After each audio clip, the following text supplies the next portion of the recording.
I'd like to know, are you really ready for some super dynamite soul?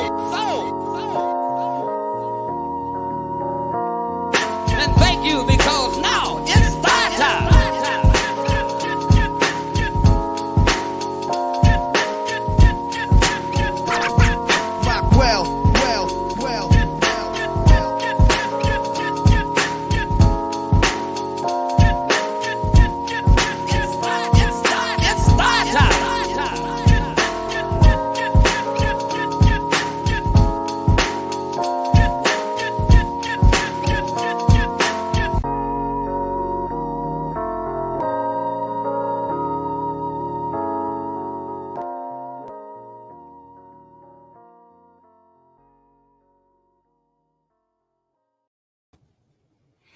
Peace. This is DJ Rockwell, the nation's #1 DJ.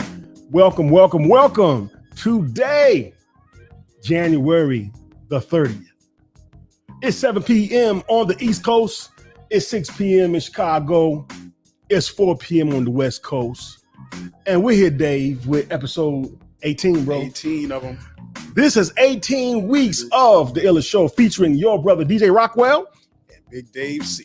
Big Dave is our producer, at times co-host, at times online comedian. This is, if you are new to the Rockwell Radio Show, welcome. We are so glad to have you because we got some information and an absolute beautiful show for you today. As usual, we start off every show asking you to do one thing. Do one thing. Go ahead and hit that share button. Hit that subscribe button, hit that like button. If you are watching on YouTube, if you are watching on Facebook, hit like, hit share, and above all, please subscribe. Subscribe. I tell you what, if you're in the chat room, come on in, have a seat. But above and beyond all, we want you to tag somebody. Because tonight, we've got some life-saving, life-changing, life-affirming information that we're going to share with you tonight with some spectacular guests. But then before we get started, I want to set the tone of what we're going to talk about. Go back to the brand real quick. Tonight's show, we're going to talk to two amazing men who beat the odds. We're going to talk to two amazing men who went from addiction to their destiny. We live in a world right now where addiction is real. People are looking for hope. People are looking for something they can latch on to. And we live in a world where we are surrounded by hopelessness, Dave. I found a few statistics that I want to talk about. Before you show that, I'm glad that we decided to title the show or use the word in the title addiction and not really get specific as to what type of addiction, because we overlook things that we are addicted to that are not particularly an illicit drug or alcohol or something like that. Unfortunately, many of us have addictions and we don't know that they are just that. How about it? Absolutely. But in today's case, we're going to talk about substance abuse. Let's look at some of the facts in America as of recently as 2017 about substance abuse. According to the National Survey on Drug Use, approximately 19 million Americans have battled substance abuse, Dave. About 30% of adults in 2017 battled illicit drug use. And here's the most interesting one. Environmental factors, Dave, contributed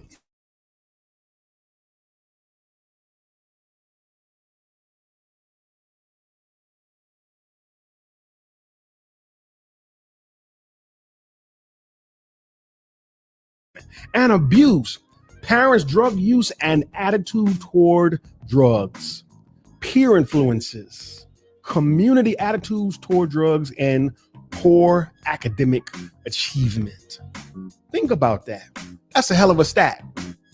That's the America that we're in right now. Yeah.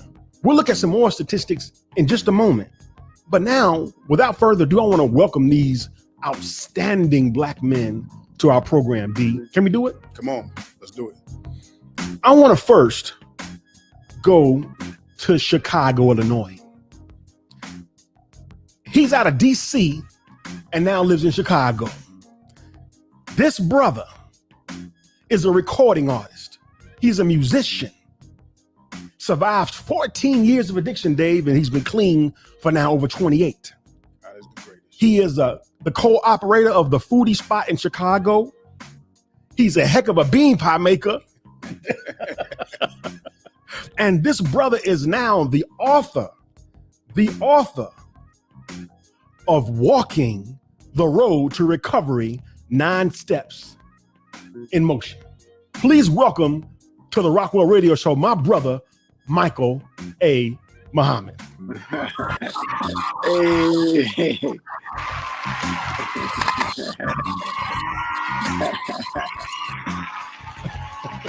Brother, Yes, sir. it's an honor to have you here, my brother. Oh, brother, it's an honor to be here. Honor to have you here.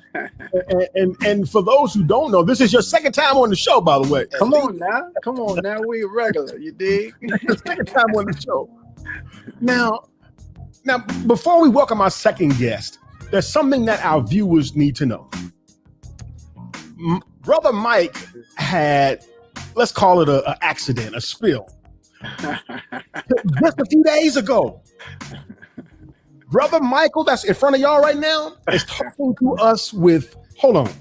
He is talking to us with 5 fractured ribs. He still wanted to be a guest on the Rockwell Radio Show. Crazy dog. Hey, DJ Rockwell, you know I like to do a lot of hand gestures, right? So you ain't gonna see a whole lot of that tonight. So before we bring our second guest on, we want to make people know, man, that we appreciate you for fighting through the pain, and we know it can't be comfortable. And brother, we really are grateful. Your loved ones all across the country have put on a GoFundMe to help you defray the expenses you're going to incur for this injury. And we put a link to that GoFundMe in the chat room. It's in the comments. So please go and support our brother. And matter of fact, it's going to look like this. When you see the brother, that's the bean pie man right there. Hey, you got me in the clouds too, huh? Go and support brother if you can. Now, let's bring on our second guest. This brother is nothing short of a walking miracle. Originally out of Philly and worked his way all the way across to California. This brother survived over 20 years of addiction and has now been clean for over 15. This brother worked his way to become a doctor of clinical psychology. He holds his bachelor's and master's degree in human development now. He is the CEO and founder of, I'm going to hopefully not mispronounce this word, Dedicato Treatment Center in California. And he is the author of 2, not 1, but 2 fantastic books. Of one I read called Faith to Freedom, From Dumpster to Doctor. Come on. He is also the author of Factors of Transformation. Please welcome for the first time to the Rockwell Radio Show, Dr. Keith L. Marshall. Hello. Brother, welcome. God bless you. Welcome. Welcome. How you guys doing? Again, if you are tuned in right now, before we get started, we want everybody to tag somebody. Everybody tag someone, because you are looking at 2 men who are not just 2 men, they are 2 miracles. Hit that like button, hit that share button, but above all, we want you to tag somebody who needs to hear tonight's story. Because we're talking to 2 miracles, bro. We're talking to 2 miracles, and tonight's conversation is going to show you why. Gentlemen, I only got you for 60 minutes, and I easily could have taken an hour apiece to talk about these two great books that you've written. So I put them together with the aim of hopefully that the viewer will benefit, because these two stories complement each other so beautifully. So if it's okay, I'm gonna get started. Is that all right? Yes, sir. Yes, sir. I'm going to ask each of you 6 questions if time permits. And if you find that you have something to offer the question asked the other, feel free to chime in after they've asked the question. We're gonna make this really a free-flowing conversation, and I want you to be comfortable and I want you to be at home. Let's begin. Yes, sir. This story actually begins with the both of you. What both of your books have in common is their extreme honesty, extremely transparent of telling your story and where you've been. In fact, I'm going to put up a quote from Dr. Marshall's first book that really summarizes this point.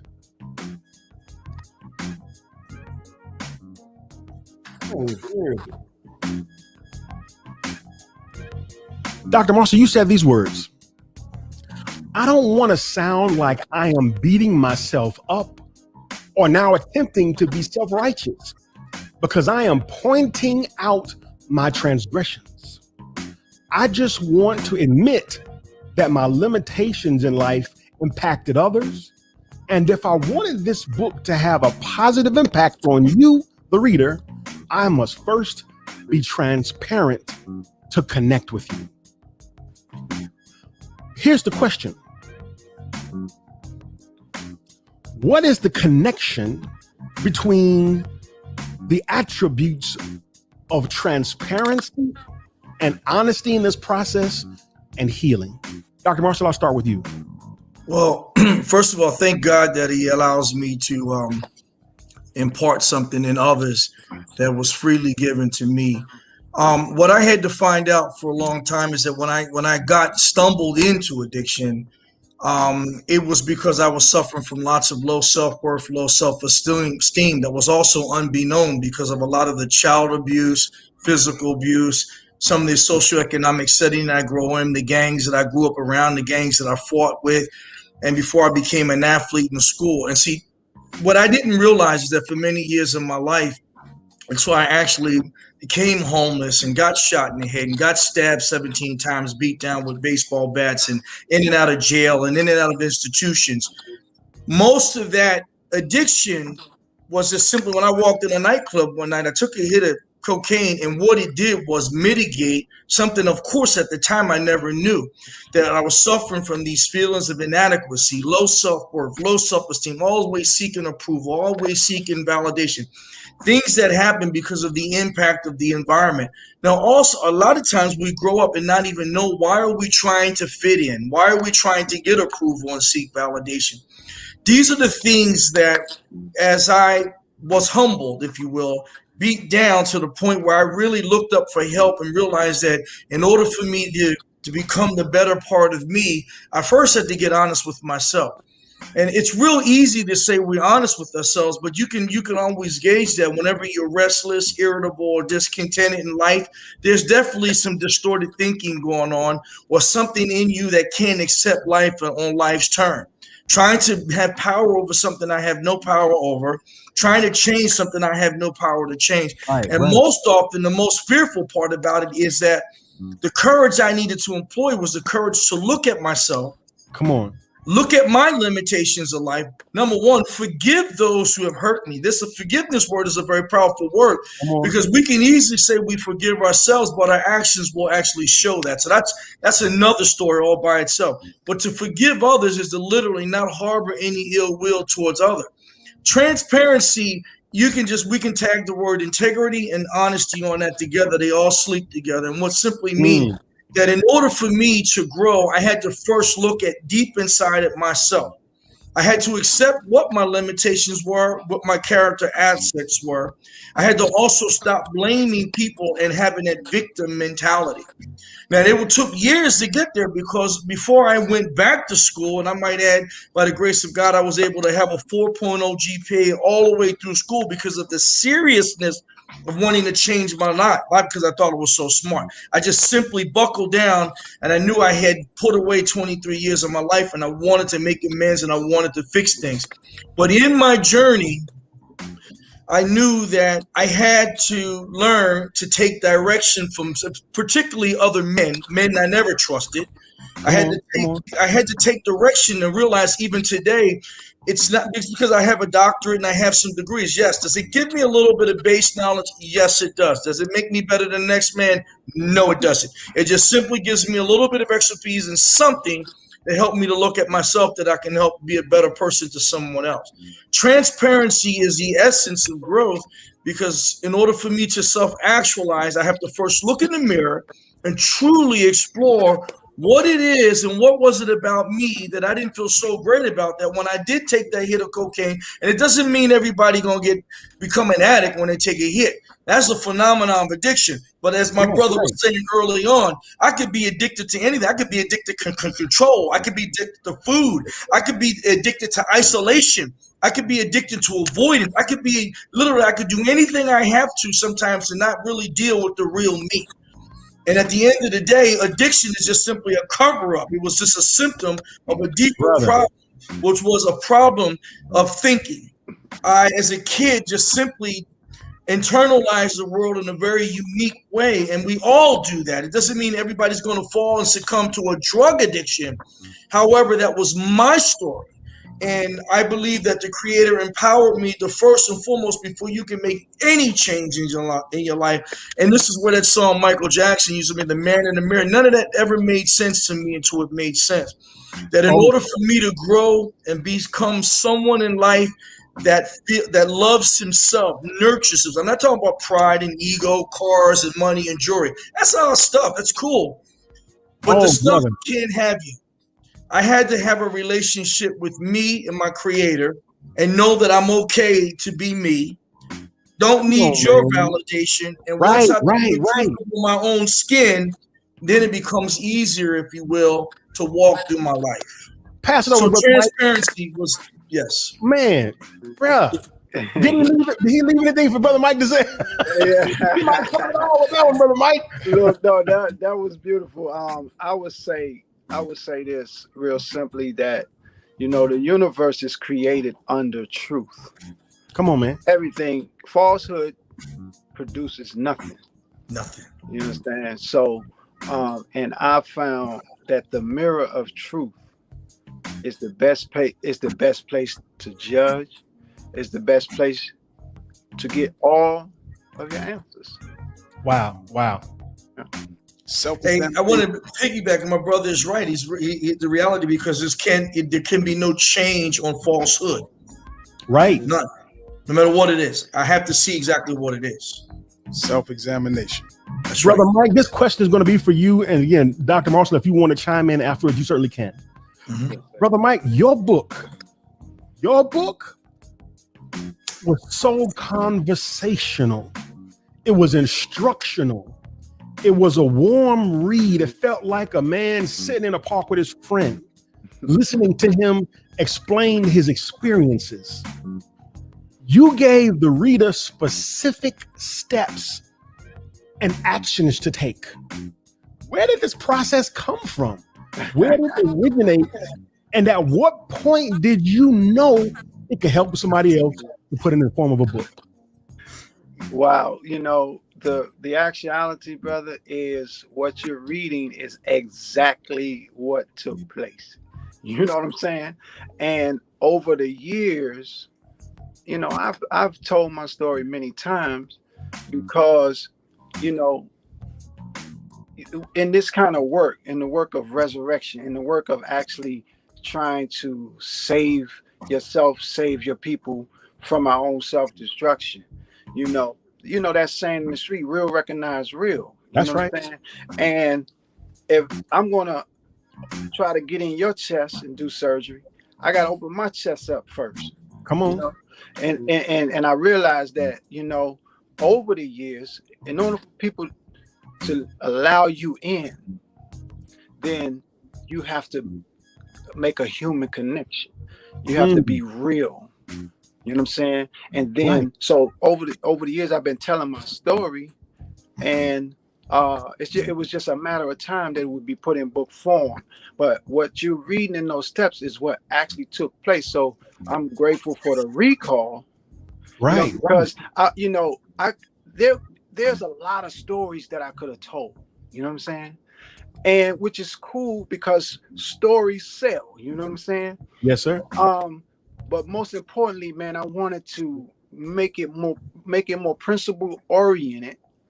And I wanted to feel exactly like you just said. I wanted to feel like a walk in the park, you know what I'm saying? Or sit on the park bench, you know what I mean? So that we can go through this, man, and get something out of it, you know what I mean?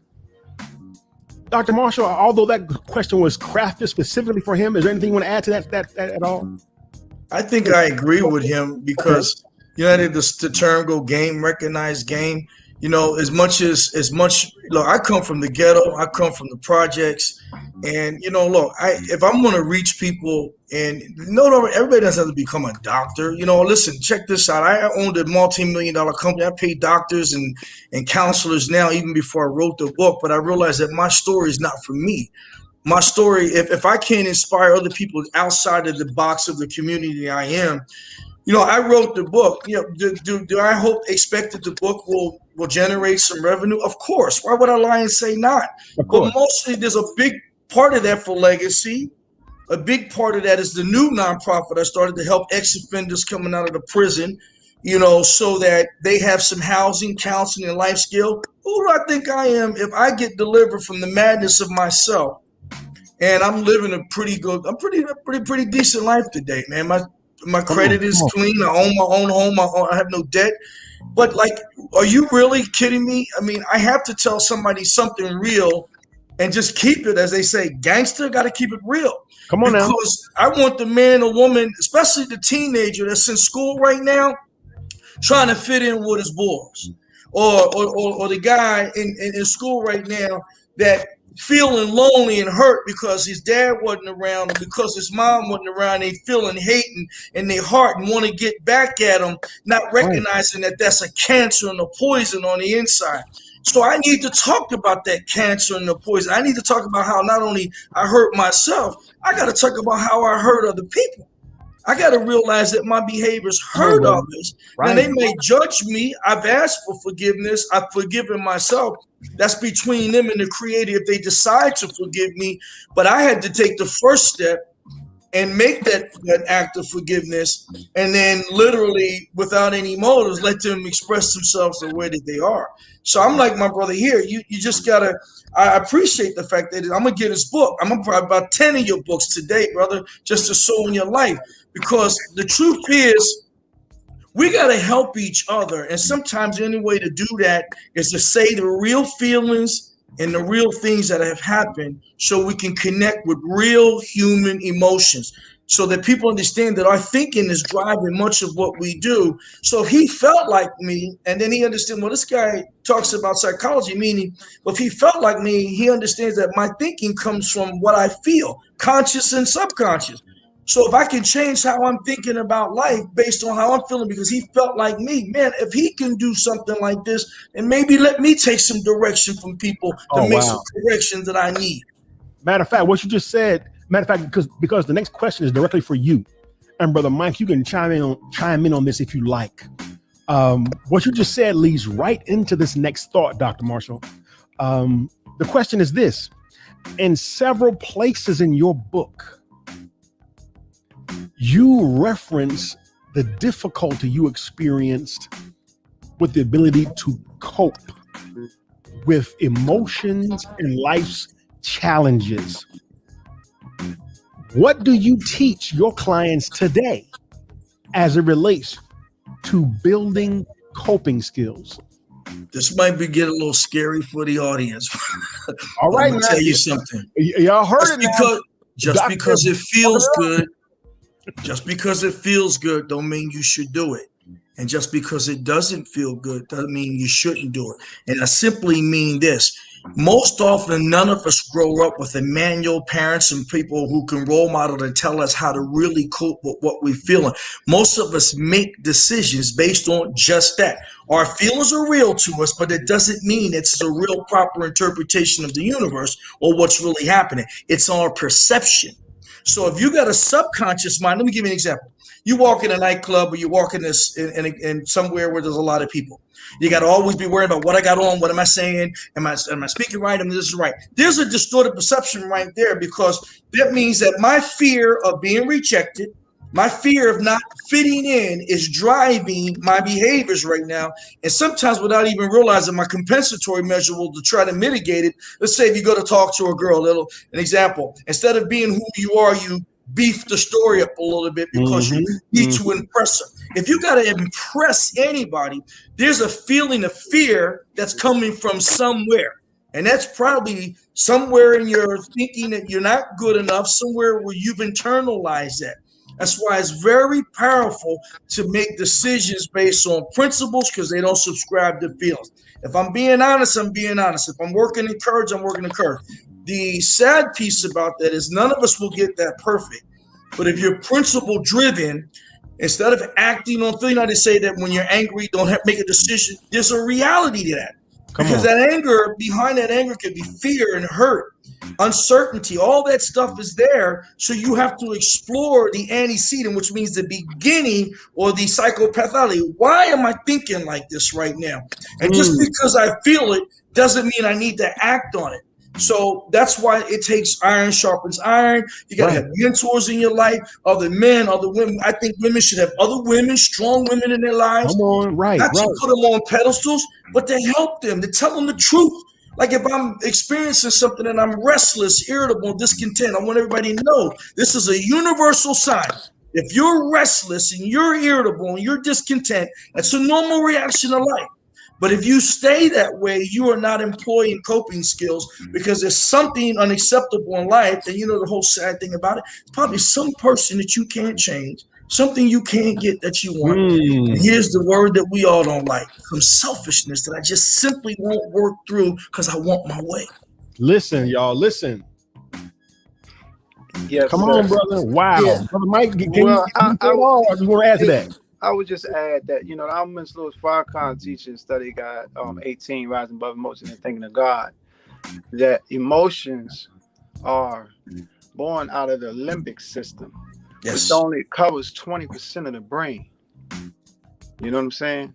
And so you have a whole 80% of the brain that we hardly ever use, because we living in our emotions and living in our wow. And so and just another thing too is drugs, well, let's just say pleasure. We use the word pleasure. See, because coping, what we tend to do is escape. When we are not able to cope, we tend to escape to something pleasurable. Come on, brother. So, that's where knowledge of self has to come in, because what can we find pleasure in that's not detrimental? Listen, right. You know what I'm saying? Because nothing wrong with pleasure is natural. You understand? But we tend to run through two things that are pleasurable that was sooner or later have us totally destroying ourselves. Wow. I might also add what he's saying in psychology, we call it a compensatory measure, that if any human negative emotions are driving me, remember, I'm uncomfortable. Remember, negative emotions make you uncomfortable. And we have a natural tendency to want to compensate for that uncomfortability, whether it be through a chemical or manipulation or anything that we can do to mitigate it, to try to get rid of that feeling that we're feeling. And most often, if we don't really explore the truth of why we really are going through that, and that's why it's dangerous sometimes to just go it alone in life without mentorship. Right, come on. Because the unconscious mind is the most powerful mind. That's the one that's telling me I'm not good enough. So if I do go in a situation where I come in to meet you brothers, instead of just me being just be myself, I got to bring out this facade in fear. That's another negative emotion that you may not accept me. That means I'm not really accepting myself. And this brother is right. We look for situations most often, especially if a person becomes, you start to drink or use drugs to mitigate that stress. Immediately that becomes a default when I'm uncomfortable. I don't want to feel this, so let me get that. And then the brain learns all by itself to mitigate the stress that way. But people can do that in many ways. Denial is a big factor. I'm going to take a responsibility because I want to even continue in some of the behavior and don't want to break it. It's very complex. But my brother's right. We don't really use our thinking the way we were built to use it most often. We just simply feel something. It feels good. I want more of it. Don't feel good. I don't want it. And off to the races we go. Brothers, we are at the halfway mark. We want to make sure that people are tuned in to the Rockwell Radio Show. My name is DJ Rockwell, the nation's #1 DJ, and joined with me tonight on the Rockwell Radio Show are Dr. Keith L. Marshall and Michael A. Muhammad. Please hit that subscribe button. But above all, we want you all to share this story. Hit the tag somebody, because these brothers did not come to play. They are walking miracles with 2 great books that are going to help somebody tonight. Big Mike, this next question is for you, my brother. Yes, sir. Instead of chapters, your book is divided into steps. You titled the second step, Finding the Love. The word find implies that we lost it somewhere. So what are some of the things that cause us to lose that self-love in the first place? Well, as many of us are born with it. Come on, man. Come on. Through self-hatred is one of the major problems in the Black community. You know what I'm saying?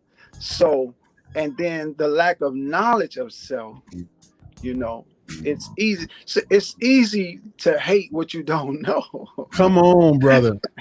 You know what I'm saying? And then especially if you're being trained and taught that, self-hatred, you know what I'm saying? So we grow up in society, like for instance, I was raised by my mother, you know what I'm saying? Right. Who worked, me and my brother. She worked. If she wasn't working, she was doing something about her education, or she was at the church, or she was, you know what I'm saying? She was doing what she had to do to feed her boys, right? You know what I'm saying? So, which meant a lot of times we in front of the TV, you know what I'm saying? Or whatever the case, we in the neighborhood. Right. And so what tends to happen is we tend to take on what others think of us, Listen. I grew up in the era Dick, Jane, and Spot. Like, come on, I heard man. to say, like, the only thing that you can relate to with Dick, Jane, and Spot is the spot on the dog, right? The spot on spot. So self-hatred is embedded in us, you know what I'm saying? And then a lot of things around us reinforce it. You remember the Little Rascals? Come on now. Yes, sir. Stymie and Buckwheat, you know what I mean? That's right. That's right. So a lot of the a lot of it's embedded in us, and then we accept it of ourselves, so we end up having to really ask the question. Now you ask most people, do you love yourself? Emphatically, of course I love myself. You know what I'm saying? Yes, of course I do. But then how do you love yourself? You say, yeah, I love myself, but I'm about to smoke this cigarette. I love myself, about to drink this 40, or you know what I'm saying? I'm about to eat this big family-sized bag of Doritos. I'm gonna knock it all the way down. But I love myself. You know what I'm saying? Come on, man. Doc, do you want to add on to that? Do you want to go right to your question? I mean, he said some good stuff. I mean, I'm gonna be honest with you. This is a subject matter that we could go on for a couple hours with, but I'm just to keep it very simple. What he talked about is the external environment as we've grown up has much power, and because of what our millennials are dealing with, it's even more. Because me and my brother, we probably grew up in an age where, I wasn't 7 years old with a cell phone. But the TV was very powerful. And sometimes what I saw on TV and what I heard in church wasn't happening at home. Come on. And you got to understand that we all internalize the world in a very unique way. But the one point I will make about love is what my brother said, that my actions, see, people, self-love has nothing to do with what I have. It's how do I feel about myself? How do I nurture me? How do I do what's in the best interest of me in a loving, nurturing way? How do I set boundaries? For example, if I'm in an abusive relationship, I can't blame the abuser if I don't set boundaries to say, hey, I love you, but I cannot allow you to love me. I mean, look, I cannot allow you to hurt me. Meaning, for example, I'm not going to verbally and physically abuse my wife and then say I love myself. That's ridiculous. Right. That's a dichotomy going on. Exactly. My actions are not lining up with what I'm saying. So that's why I can say I'm sorry to my wife today, because my conscience is my guide and tells me I'm wrong and I got to clean it up. It ain't always perfect. No one's going to be perfect, but I'm more into nurturing self than I am than a hurtful self. Now that starts at childhood. That's why I said this could take a long time. But the beginning of our love for ourselves is the affirmation. Social stages. Mm-hmm. We call these psychosocial stages, and that first psychosocial stage is trust versus mistrust. If my environment doesn't affirm the, when mothers at 2 and 3 smacking the kids in the hand at 2 and 3, I want you to see how really powerful this is. 2 and 3, don't touch that. You can't do this. You can't do that. They think that they're teaching the kid because for around 3 years of age, this kid is into that guilt versus initiative state. So the kid can't just take the initiative and kind of explore. Yeah, you make the environment safe, but every time you not affirm the child has a way of either taking that in and not trusting themselves or the world. And then that's where the first love begins, being able to trust myself on the inside because the world outside me affirmed me. And then what he said, my brother said, how we watch TV, we'll get it from there, and then we get so much stimulation coming in. And our idea of love can get very distorted. We think we love ourselves because we have this and we have this and we have that, but we can't treat people with respect. We can't say we're sorry because humbleness doesn't make any sense to us. We got to be in the hood and we got to muscle up. Don't you know who you think I am? Right. That's a perfect bridge to this next question, Doc. That's going to be aimed right at you. Matter of fact, I extracted another quote from your book to make the point. Let's look at this. You say, it has been my experience that many people expect that the work for our personal change and recovery is all on God. However, it has become apparent to me that God will free us from desires that are more powerful than our will to break free. But we must do the work to look inward and uncover the faulty beliefs that drive our feelings and our behaviors. I looked at that and it struck me in a particular way, Dr. Marshall, and it brought out this question. Although in your book, you do not necessarily promote or advocate a faith tradition, but you do focus on faith. You do talk about the power of God and his necessity like you did in that quote. Yeah. Here's the question. I would like you to expound on that just a little bit as of to the why. Because more people will find, well, the solution is in my faith tradition. The solution is in grabbing on to my religion, etc. So can you expound on that quote just a little bit as of to what you meant by that? Well, when I said some things are more powerful, first of all, I had a distorted perception of God because I went to Catholic school and I left Catholic school and I went to this church. I seen this, I seen that. I really, really did. I was confused and I was always looking, if I had to be real, I was always looking for what God could do for me and not asking, what can I do for him? And when I say some things are more powerful, a vice, for example, me and my brother, we were stuck on cocaine.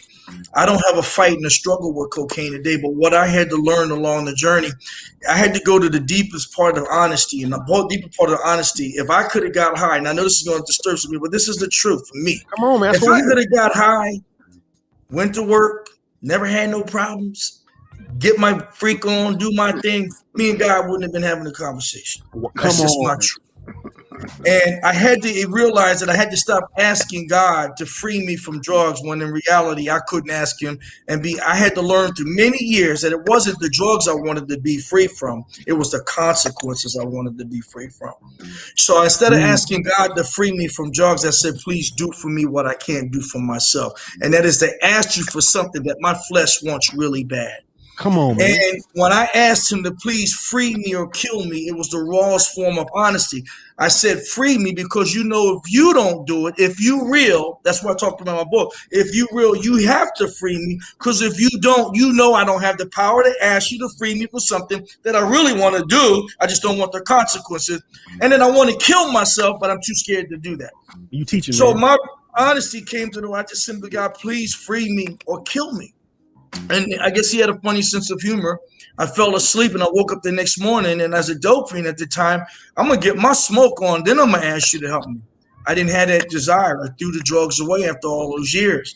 And then the part that I think where we get in the faith-based communities is that everybody keeps saying, praying. One guy told me the other day, he was praying all day for God for a job. I said, well, while you were praying, did you look?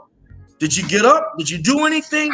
And so the whole ideal here is this. I believe the Creator, he loves us, man. Look, he put me in a body. He put me right here, right? What part of responsibility do I take, or do I put it all on him? He's the creator, so if I'm his, he made me creative. So if I can get out of my way and then get out of his way, he'll take the things he know I can't.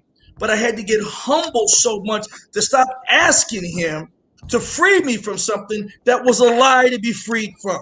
Like I said, if I could have got high, went to work, own everything I own right now, never had a problem in life, I'd be still getting high because there would be no consequences. Now, some of y'all religious people ain't going to believe this, but that's your business. I got my life. And I had to come to the fullest honesty, and that was I needed him to do for me what I couldn't do for myself. Free me from me. And then when I knew that once I got free, when he set me free, I knew immediately and intuitively, instinctively that I needed to do some work to uncover why I'm thinking the way I think anyway. Why do I need her to say hi to me? Or why do I say hi to her and she don't say hi to me, or sorry hi to him and he don't say hi to me, that I got to have my day messed up? Why do I have to dance with 10 people and then one say no and I can't get the one off my mind and say no? What kind of thinking is that? Man, I had to look and explore why my thinking was the way it was. Wow. School helped me do that. But I'm going to just say this to any of your audience members. If you got anything you suffering from, let's keep it gangster. You probably like it, but you don't like what's happening to you. You don't like how it feels. You don't like that it's messing up your relationship. You don't like that it's taking your money. But in reality, if you could have all that stuff, you and the Creator wouldn't even be having a conversation. Let's keep this real here.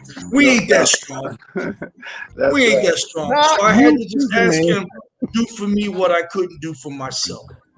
Yeah, if I could just add just briefly, before you add, Mike, let me set you up. Oh, okay. You were almost the exact opposite. In fact, I'm going to just ask this question now, but I'll leave it the paper because it's a perfect line to this. You were the opposite. You went deep into the scriptures and extracted some points to have me like, wow, I never thought about it like that. You pull out quotes from the Honorable Louis Farrakhan and put it smack in our face. You said something in particularly, you quoted the book of Romans that dealt with the duality of man and the struggle of the soul and the flesh.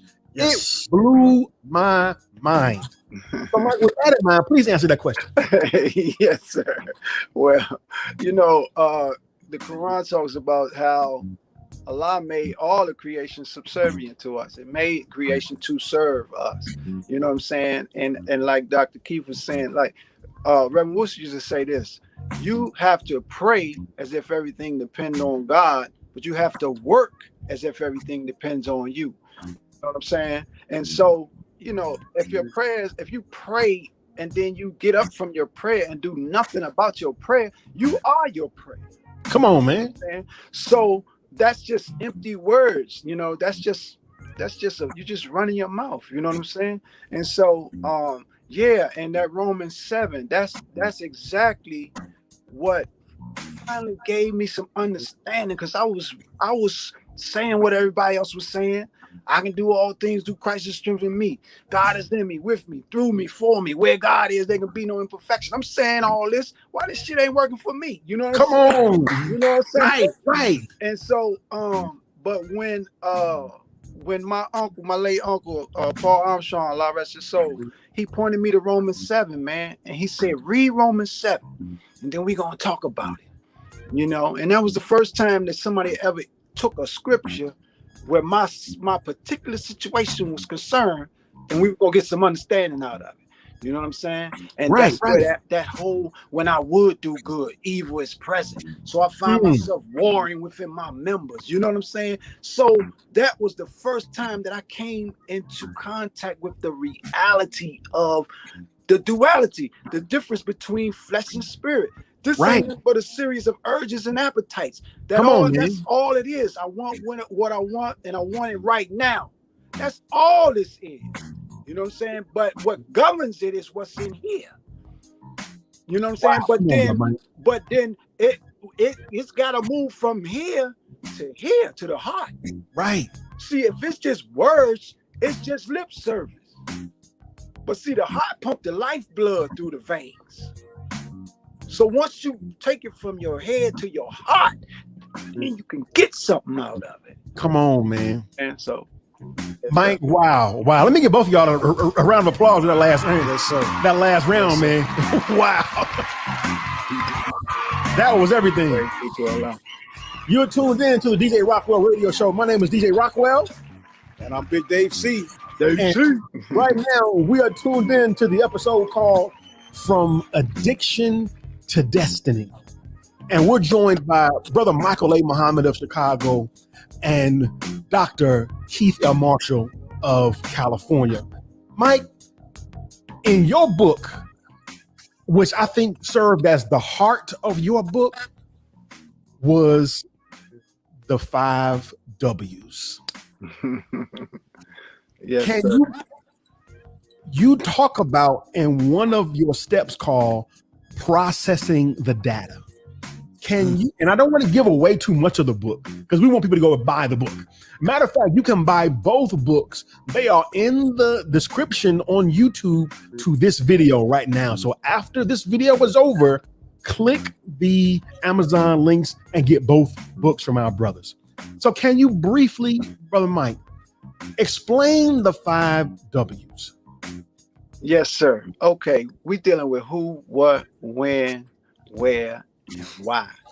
See, you know that saying, man, know thyself? Yes, sir. See, in order for us, when we come in the nation, we get supreme wisdom, we get student enrollment, and we get actual facts. And you know what I'm saying? And we dealing with who is the original man, who is the color man. So we dealing with who. We getting a better sense of who we are, because who we are is different from who we've become. Come on. But you gotta know that. You know what I'm saying? Because who we are is not this. It's what's housed in it. You know what I'm saying? But if we don't know that, then we can get twisted in terms of who we are. You might think you this, you might think you that, but that's not the reality. You know, and so it's easy to get caught up. You know what I'm saying? So basically, in a nutshell, man, if we really go deep enough into where our life is concerned, what, and what I mean, like what happened? You know what I'm saying? When did it happen? Where did it happen? You know what I'm saying? But just to process the data of your own life, everything in our life that happens, whether good or bad, is simply data to process. Yes, right. So that we can learn more about ourselves as to who, what, when, where, Yes, why, right. and then why going the who, what, when, where, and why going to lead you straight into how deal with your situation. That was, to me, that was a powerful part of the book. Powerful part. Praise be to Allah. Dr. Marshall, I want to come to you. Unless you want to comment on that, I want to come directly to you, to what I thought was one of the most powerful parts of your story. I would like to say something and to back my brother up. What he's also telling you is the power of intention, because it didn't just happen. He had to get involved in it, which means that, so I really want to give you accolades, my brother, because I know that you feel what I felt, meaning that most often we had to walk through those feelings that we didn't want to do something, but we did it anyway to get the result. No Right. doubt. Because everything you're saying, to know the who, what, where, we kind of speak in the same language, because self-exploration takes intention. Because people, a lot of times we walk around, I was in prison talking one day, and I said, a lot of you guys in here are afraid, and they buckled their chest. And I said, bro, if you just give me a chance to finish. And then I pull a mirror out my bag, and I said, what I want you to understand, when I'm talking about fear, I want you to look in this mirror. What is it about you that you feel like you needed to take a shortcut in life to put yourself in a position to be here? So look in the mirror. This is the person you're afraid of, because this is the person you've been running from. Come on, man. And it calmed them down, and let them know. I wasn't talking about how big your chest is. You can duke it out. That don't make you a power. As a matter of fact, what might make you courageous is to be able to be humble enough to say, this ain't even worth it to live another day. It's easy to go out there and gang bang so I can impress everybody around me, and I ain't impressing nobody except for digging a hole in my life, and then part of the self-destructive nature that's a perpetuating cycle in the community. It's madness, and it's not like toughness. It's just false, unadulterated, selfish ego. Come on, man. And that's all it is, and that's what he's saying. He's taking the intention to explore who, what, where, and how, so I can become a better version of myself. I'm perfect. I ain't gonna be perfect until I meet the man, to my God. But we can be better versions of ourselves here. Come on, man. Doc. Doc. Don't get me started, man. That's what we try to do. Get you started. In this book right here, this book, it felt like a movie, Doc. In chapter 7 got me to. I had to put the book down and almost shed a tear, and I'm gonna tell you why. And this, we're gonna go back to that spirituality just for a minute on this. Yes. Now, in chapter 7, throughout your story, you share memories of what could be called God whispering to you in your ear. Wow. Come on. Yeah. And in some cases, it literally saved your life. Yes. From near-death experiences, Doc. Here's the question.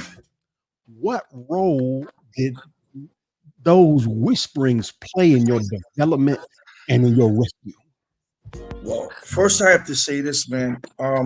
I got to be honest with you. That's the mystery of God for me, because even when I was a kid, and these things, if people read this book, some people are going to be like, but I have some living witnesses. When this guy walked up to me, and he was walking something in my spirit, I guess it's intuitive. I could feel something wasn't right. He's walking towards me. He's got a towel wrapped around his gun. Well, first of all, I didn't know it was a gun. He's just got a towel wrapped around his arm, and I heard this whisper say, "Don't identify yourself." And I'm looking around, and I'm like, "What the heck is going on?" I'm scared because I'm like, "Ain't nobody standing next to me." My boy's on the other side of the car. I said, "Bro, you just say something." He said, "Nah." So the guy walks up to me and he asked me. He said, "Man, I'm in the hood now." He says, "Your name Keith?" I said, "Nah." He said, "You sure?" I said, "No, I'm not." He said, "I'll be right back." Now, it dawned on me that a couple of days earlier, I had knocked this guy out because I was jealous, insecure, because I thought he was trying to get at my girl. This is when I'm going for the project. And it dawned on me this might have a connection. So I get in the car and we just take off, and I just felt a sense of relief. 2 weeks later, I found that this brother got shot in front, got blown away in the car, but I also found that he was coming to kill me. He had a sawed-off shotgun wrapped around his gun. these type of whispers I had all through my life. People read this book, it's going that's my mom. Everybody tells me that, but I'm not trying to bring glory to myself. What I'm saying is there are some mysteries, and I believe God uses people the way He wants. He did that to me, I think, because He wanted to keep me baffled, dumbfounded. But then at the same time, remember, I'm sleeping behind a dumpster, and I'm like, well, where are you? Not realizing the whole time I'm here, and I'm just, I'm humbling you, man. You got too much pride. So I'm loving you right now. So go ahead and take another hit of your crack until you tired. Come on, man. Come on, brother. Wow. Wow. No doubt. Mike, you got anything you want to add to that, man? Just keeping it real, man. Right there. That's right there. Let's move on, Mike, to another question for you. And we are at what? Oh man, we are almost at the end. No way it's getting done in one episode. Can't have it. Wow, that's too much. Man, because I don't have far to go. So, brothers, if y'all could just humor me for a few more minutes. Gotcha. A few more minutes. Brother Mike, this question is for you. Mm-hmm. One of my favorite parts of your book is on the 4th step. In with the new is the title of that step. You deal with the internal struggle that we all are familiar with, Mike, when we're trying to make a change in our life. You paint a metaphorical picture of the old you hiding behind a book, wearing a hoodie and a ski mask, waiting to pounce on the baby new you, who is just a few weeks old, that you just decided to make a change. This is a perfect imagery. Talk about, Brother Mike, talk about how slick old you can be when confronted with the new you. Yeah. Well, I use the analogy, That's loaded. of a good fighter. You know what I'm saying? Yeah, you did. I love that part. A good fighter study his opponent. He looks for his opponent's strengths, his opponent's weaknesses. You know what I'm saying? And he establishes a game plan, to capitalize off his opponent's weaknesses and to protect himself from his opponent's strength. Now, if he go to that fight, stick to his game plan, his opponent fight a consistent fight, then he can win that fight, right? So with that understood, the last person you want to fight is yourself, because you know all your strengths, you know all your weaknesses, you know when to cover, you know when to swing, you know what I'm saying? And so this big bully old you know what I'm saying, know how to get to this person that you think you want to be. You know what I'm saying? With like with evil suggestions and firm resolutions. Right. You know what I'm saying? and then all you gotta do is be reminded of some of those things that take you there anyway, that cause you to escape anyway. You know what I'm saying? And so you just gotta, and that's why we deal with the whole pleasure piece too. You know what I'm saying? Because when you consider the old you, and consider all of the things that your day consists of to get that next hit. Right. You know what I'm saying? You put a lot of time in getting that next hit. A lot of scheming, a lot of lying, a lot of stealing, whatever the case. And so when you start to come up with this new you got to find some things that's pleasurable. Again, back to that feeds your soul. Like for instance, I'm a musician, and so the more I could play my bass, the better off I could be. You know what I'm saying? Yes, then sir. when I learned how that scripture made sense to me, that was pleasurable. Right. So to find more that would make sense in my life became pleasurable. So you can't get that man no time in your head. Come on. You know what I'm saying? That old you can't get that bastard no time in your head, Doc, how slick is old you? Well, old me is the ego that wants to pop up, but my gauge is restlessness, irritability, and discontentment. And I say that a lot because It's really the condition of man. If we're discontented to some degree, then there's something going on wrong, and it ain't the world, it's something in me. And so the old me tries to pop, but I've been so focus driven all my life that the things that used to pleasure me don't have any power over me anymore. I mean, the drug world is gone. Like, you can't call me back there. Been there, done that, got the T-shirt. Come on, I'm man. on to some legacy stuff right now. I'm 58 years old. I want to leave something for my grandkids. You know, I'm gonna fall like the next man. I'm gonna say something that ain't probably the nicest thing. I'm gonna probably do something that ain't the nicest thing. But the biggest difference today is that the Creator has given me a conscience to say, I'm sorry.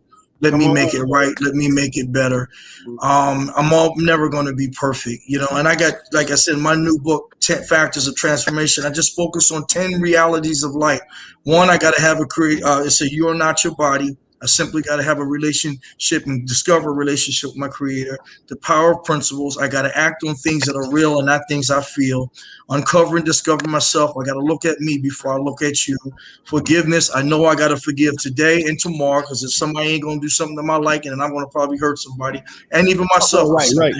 Got to nurture my physical health. I got to understand money on purpose, for purpose. Don't be a hater. Whatever I got and whoever I am is who I'm supposed to be and what I'm supposed to have. I ain't got to compare you. You got 300 mil. That's nice. Would it be nice to have it? Sure. But I don't want yours. I have a hard enough time being me. Sweat sometimes. Don't be afraid to work. He mandates us to work. Don't waste time thinking. Doesn't mean you got to get a doctorate degree, but try to be open-minded to learn new things. And of course, love yourself. And the best way to do that is accept everybody and things the way they are, and don't try to dominate what I can't dominate. So, it's all in my book, brother. We are talking to Dr. Keith L. Marshall and our brother Michael A. Muhammad, who have passed from addiction to destiny. We are almost, we 2 minutes over. Let me get to these last. We're gonna get to these last couple of questions real quick, brothers. Doc, I'm gonna come to you with this one. This one, matter of fact, let me stop the music. I want you to hear every word of this question. What you got over there, Dave? Listen to this. Doc, on page 71 of your book, you describe the day that you quit. On page 71, there was no program. There was seemingly no external intervention that you experienced. It seemed it could only be described, Doc, by using the same word you did in the book, a miracle. What is the difference between a substance abuser having a divine intervention, that spiritual part again, or them just saying, you know what, enough is enough, I'm done, I've had enough? Or are they one and the same? The only way I could explain that from my perceptions, when I was laying in my bed with that crack pipe smoking crack, it would probably be the religious people would tell me, how could you be smoking crack and praying? Well, shouldn't I be praying, trying to get off the stuff? Why shouldn't I pray? Fool, I can't stop. That's why I'm praying, but I'm taking a hit. So I'm thinking I see demons around me, and people would have thought I was probably in psychosis, but believe me, I know what psychosis is. I cut up couches, ran out the house butt naked, all that stuff. It's like I was seeing some real demons, man. And I had got to the point where I had to ponder and the consideration of going into another treatment program after 25. And I literally, this is at my point, the word that you're looking for is, the word, I'm going to give you one word, and it's called surrender. I didn't know what surrender meant until I knew what it meant. And when I told you in my prayer, when I saw these demons, and I'm talking, listen, guys, I don't care who's creeped out by it. It's my experience. I was seeing these demonic forces around me, and I was very scared. I wanted to just lay on the floor and just ask God to forgive me for all the stuff I had done in my life. And this is when I jumped on the floor and I said, God, look, if you're real, this is what I said. And I'm gonna look at my face. God, if you're real, please free me. Come on, man. Come on. Or kill me. Come on. I had come to the rawest form of honesty in my life, and that was the one I told you. I stopped asking God to free me from drugs, because that was a lie.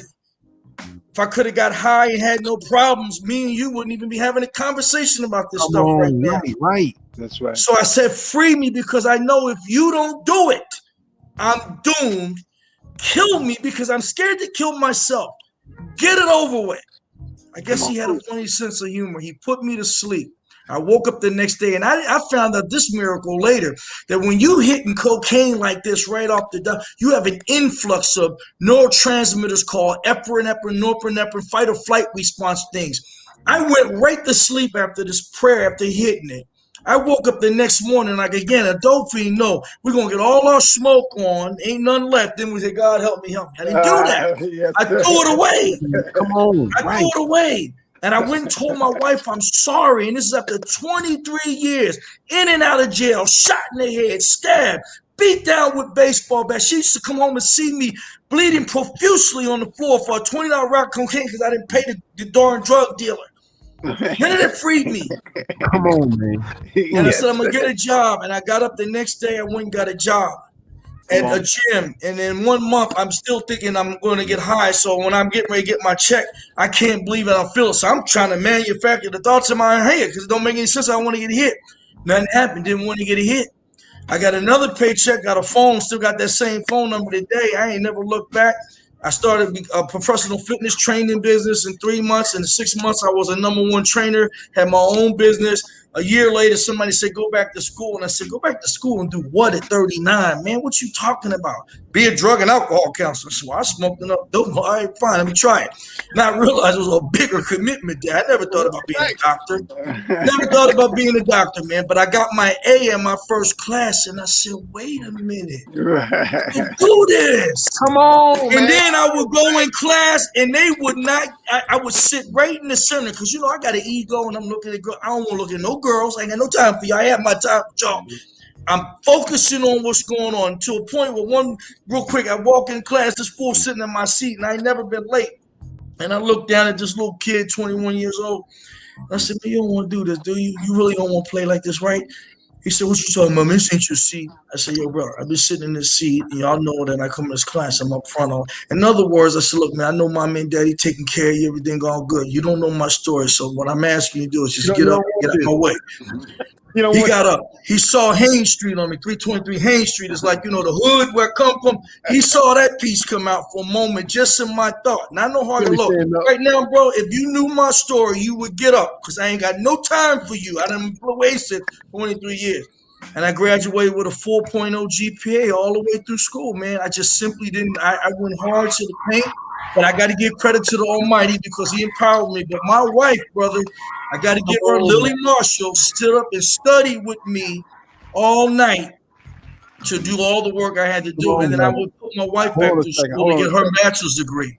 Come on, so, DJ Rock. You know, Dave got something to say. Go ahead, Dave. No, I just wanted to ask humbly, Dr. Marshall, would you please say again the praise and the credit you just gave to your wife?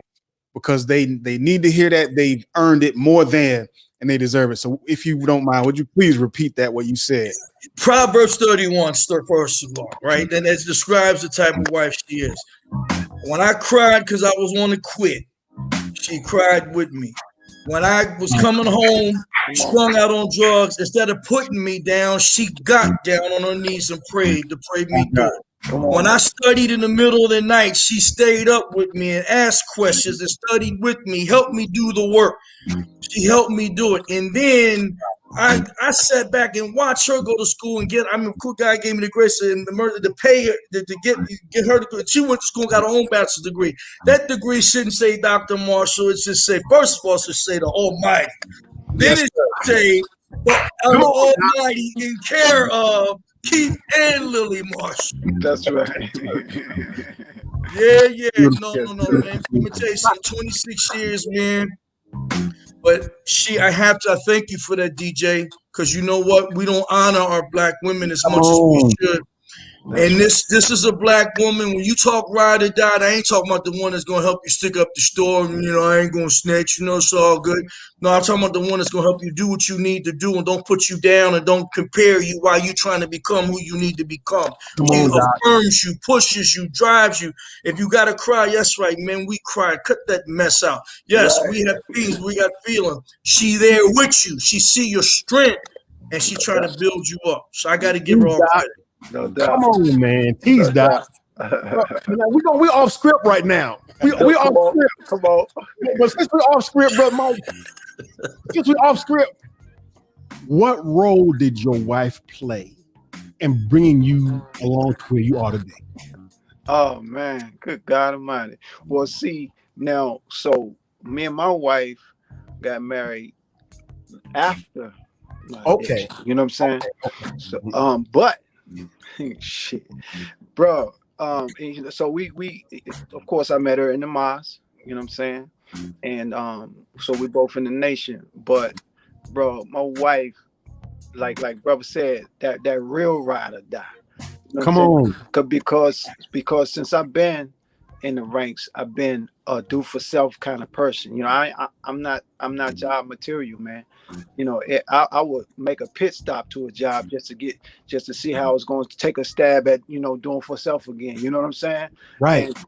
And so, man, my wife been there through the ups, through the downs, through the homelessness, through the, you know what I'm saying? Yes, and sir. she been right there through the whole piece, man. Raised my daughter, man.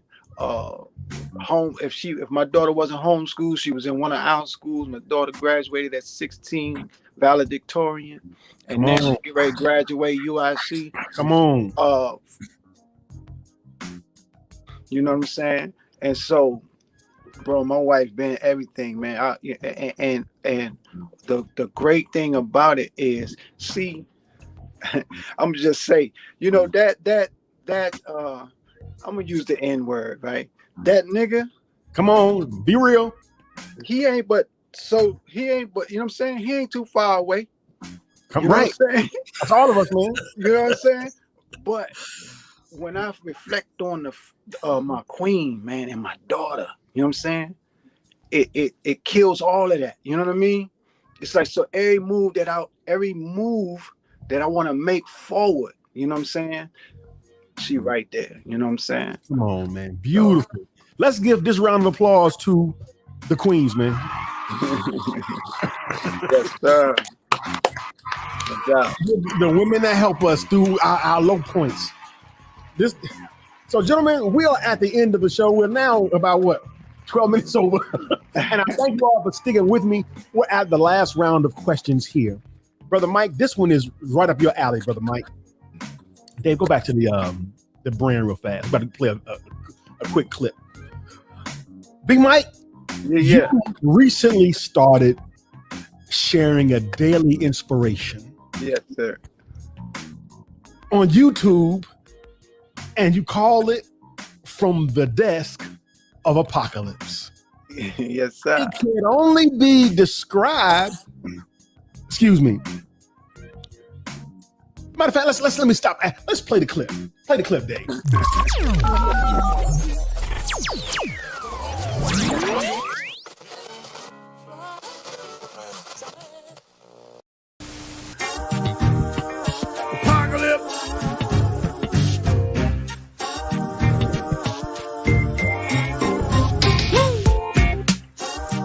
It's all about revelation.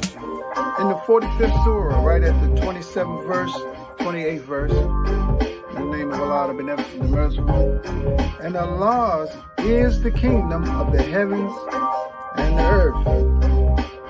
And on the day when the hour comes to pass, on that day will the followers of falsehood perish. And thou wilt see every nation kneeling down. Every nation will be called to its record.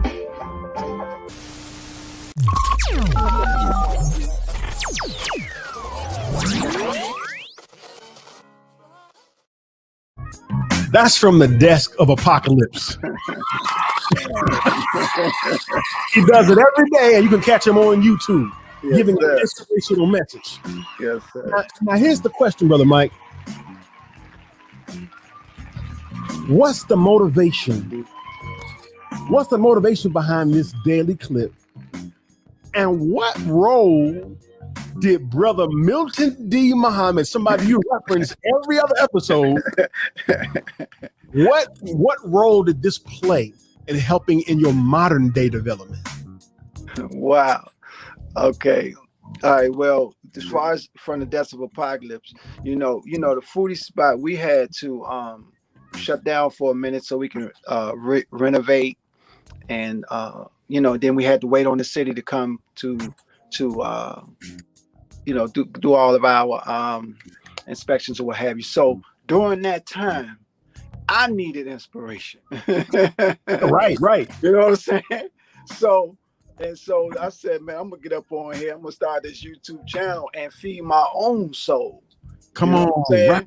And then if you get something out of it, then praise be to God, you know what I'm saying? And so, that's how that came about. But Brother Milton D, oh my God, this elder brother, Allah rest his soul.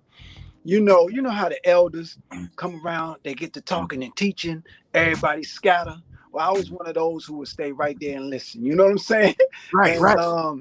And man, he done taught me so much. And Milton D passed on my 40th birthday, which is 13 years ago, right?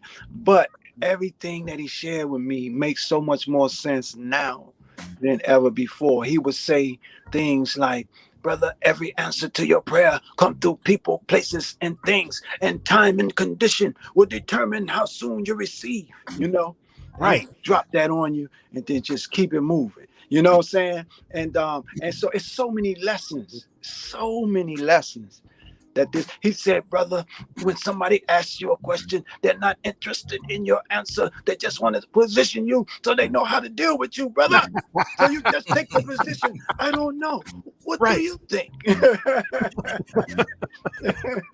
So I love those Milton D stories, brother. So I learned how to navigate through life, man, just by reflecting on all the things he shared with me over the years, man. I love that brother, Beautiful, brother. Keep up the daily. Man, I watch every day, whether I comment or not. I watch every day. Yes, watch every day. Doc, we're gonna close the show because we're already 15 minutes over. I'm gonna close the show with you, Doc, with the final word. Here's the question, Dr. Key. And this actually is a follow-up to the last question I asked you. After the decision to stop, you replaced that drive to get high with another one. Doc, you pursued education with a vigor. You earned a doctorate in clinical psychology. You became a certified addiction treatment counselor, a substance use disorder certified counselor, along with several other certifications, all culminating in the opening of your business, the Dedicato Treatment Center. First of all, am I pronouncing it right? Dedicato or Cato? Dedicato means dedicated to. So I was just trying to find a word that wasn't common, and it's in an Italian dialect. So it just Dedicato means dedicated to, and I prayed about it. I said, if I'm going to do something, either I'm going to dedicate myself to it, or I ain't going to do it. So that became the brand. Come on, yeah. You went from the side of a dumpster, Doc, to this. Come on, man. If you could summarize, Doc, this miraculous journey into one sentence, or somebody watching us right now, Doc, how would you summarize this? Wow, that's a loaded question, but I'm gonna do what she said. All right, first of all, and this may sound corny and like rhetoric. No, first of all glory to God. Come on, period. Man. That's real. That's the first thing. And I don't care how corny you say this, because my life doesn't even make sense to me. And the other one is you can if you want to, but you got to be dedicated to go through the pain of change. Come on. It will not feel good. Come on, But man. if you want it, my mother always said, anything worth having is worth working for. I'm going to leave it with that comment for the greatest hero of my life, my mom. Come on. man. Come on. man. Right. Yes, sir. You know, I know that I said I was going to give brother the last word, but Mike, I can't let that stand and you not add at least something to it. Hey, look, I just saw my mother made a comment on here. She just made a comment right before. Mom is watching. Hey, Mom. Right before Brother Keith, man, said what he said. She says a super fantastic show and put some hearts on there, right? So, but yeah, man. And so I just want to. That's what I want to do. Give a shout out to big moms. You know, Moms Dukes, man. You know what I'm saying? Who was that one who I made that call to? You know, when it was enough, when enough was enough, and I called my mother and I said, you know, I'm killing myself and I don't even give a damn. Wow, come on, man. I need some help. You know what I'm saying? And so, and that's all in that find the love piece, man. When you start reaching out to the people who you know who love you, and then you start finding the love within yourself for yourself. You know what I'm saying? That's the combination, man, that you need, man, to get through anything. Beautiful, beautiful. Brothers, I thank you for giving now an hour and 21 minutes of your time. Let's move to wrap up. Brother Mike, I want to start with you. Go ahead, tell the people about this book and where they can find it. Yep, right there on Amazon.com. Walking the Road to Recovery, 9 Steps in Emotion. Michael Muhammad, the author. I got another 100 copies on the way to the Foodie Spot. Them first 100 went so fast that you know what I'm saying, we got another 100 on the way. But you know, we walking it down. This is my first time taking a stab at this whole author piece, man. So you know what I mean? So that's where it is, Amazon.com. Great job. Doc, tell people where they can find your books. You have not one but two. Well, they can also go to my website. Just simply type in the word dedicatedtreatment.com, dedicatedtreatment.com, and they can click on media and they'll find all my publications, all my educational journals and stuff.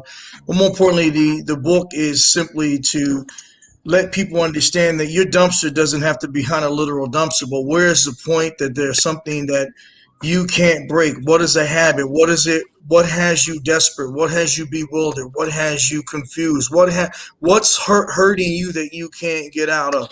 It happened to be a dumpster to me, but I talk about how I learned how to think and how my thinking drove me to using and how using drove me to hell and how hell drove me back to God. Come on, man.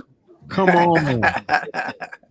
You've been tuned in to the Rockwell Radio Show. This is DJ Rockwell. And I'm Somebody. amazed. That's who I am. Man, we can't be anything but amazed. I'm of service to you guys anytime, anywhere. Just give me a call, my brothers. I love the energy.